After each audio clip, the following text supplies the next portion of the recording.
Hey guys, welcome to my new blog. চলে এসেছি নতুন একটা ভিডিও নিয়ে। তো কালকে আমরা দেখেছিলাম কাঁচাপাড়া ঝুলন মেলা, আর আজকে আমরা যাবো হালি শহরে।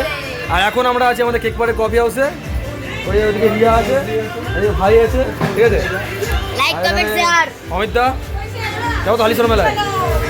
চলো এখন আমরা এখানে বেরোবো। এখন নীল তরঙ্গ ক্যাফে আছে, এই ক্যাফেটা দেখতে পাচ্ছি। আমরা আগে আড্ডা করতাম, এখন ক্যাফের নাম চেঞ্জ হয়ে গেছে। ক্যাফের নাম চেঞ্জ হয়ে গেছে, সব কিছু পাল্টেছে। তো চলো আজকের ভিডিওটা শেষ পর্যন্ত দেখতে হবে। হ্যাঁ, এখানে দিয়া বসে আছে মেলা যাওয়ার জন্য।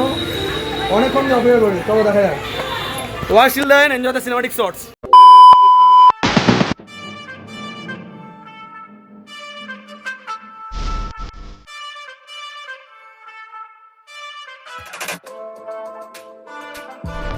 তো প্রথমে ঢুকে আমরা যেটা দেখলাম সেটা হচ্ছে এখানে শকুনি মামা আছে। মহাভারতের কথা মনে পড়ছে দেখে, তাই তো? মহাভারতের কথা মনে পড়ছে তো? দুঃশাসন এবং সাথে রয়েছে দ্রৌপদী। মানে থিমটা হচ্ছে এখানে পুরো মহাভারতের মডেলগুলো, মানে মহাভারতের সব মডেল রয়েছে। মহাভারতের প্রত্যেকটা চরিত্র দিয়ে এখানে মডেল সাজানো হয়েছে। এখানে রয়েছে গান্ধারী, গান্ধারের রাজকন্যা গান্ধারী, মানে কৌরবের মা, মানে কৌরব ভাইদের মা হচ্ছে গান্ধারী, ঠিক আছে গাইস। তো এরপরে এখানে রয়েছে, এখানে ভগবান শ্রীকৃষ্ণ রয়েছেন এই জায়গাটা। তো প্রত্যেকটা মহাভারত এবং শ্রীকৃষ্ণকে নিয়েই এখানে প্রত্যেকটা মডেল সাজানো হয়েছে, জাস্ট দেখার মতন। আর এইখানটা তোমার গ্রামের দৃশ্য রয়েছে, দেখতে পাচ্ছ গ্রাম বাংলার দৃশ্য।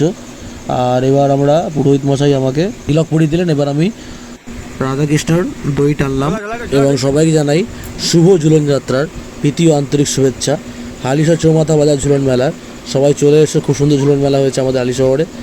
আর এরপরে আমরা আবার রাধাকৃষ্ণ ঠাকুর দেখে আবার মডেলের দিকে এগোবো। তো সবাই কমেন্ট করো জয় শ্রীকৃষ্ণ, রাধে রাধে।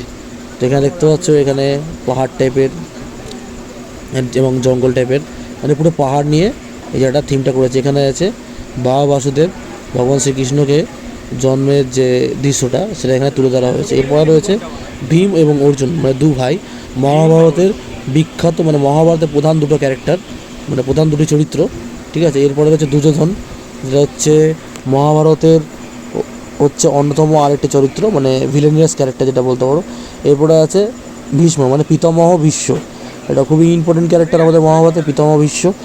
এরপরে আমরা বাইরে বেরোবো, চলো। তো গাইজ আমরা এখন বেরিয়ে গেছি ভেতরে থিমটা থেকে। থিমটা কিন্তু পুরোপুরি মহাভারতের উপরে থিম করেছে।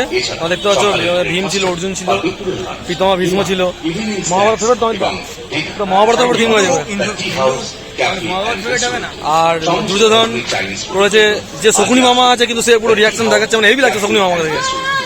শকুনি মামাকে পুরো ভালো সাইজে, পুরো শকুনি মামাই লাগছে কিন্তু ভেতরে।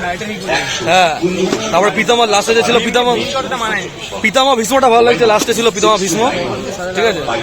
আমাদের গ্রুপে বর্ধমান ছেলে, ওকে সাজালে, ওকে কোনো একটা জিনিস সাজালে ভালো লাগতো। ও কি সাজালে ভালো, মহাভারতের কোনো ক্যারেক্টার সাজালে ভালো লাগতো না। তো দেখতে পাচ্ছ ওরা এখন কাপ কিনতে এসছে। কি কিনতে এসছো? কাপ তো সব দোকানে ভিডিও করছে। বলছি বর্ধনকে দিয়া মহাভারতে কোন ক্যারেক্টার দিলে ভালো লাগতো? পাগলা না, ওখানে ছিল কিছু মানা, তো ওখানে যাচ্ছিল শ্রীকৃষ্ণ, দুঃশাসন ভালো লাগতো তো। তুই যে মহাভারতের থিমটা দেখে আসলি, কার মানে কোনটা কাকে বেস্ট মানিয়েছে, কাকে, কোন ক্যারেক্টারটা? মানে ভীম দেখলি, অর্জুন দেখলি, দুঃশাসন দেখলি, দুর্যোধন দেখলি, ভীষ্ম দেখলি, তারপর তো এটা কি দেখলি ফার্স্টে, শকুনি মামা দেখলি, কোনটা ভালো লেগেছে? আমার সবথেকে ভালো লেগেছে শকুনি না, তার পাশে ও দুঃশাসন।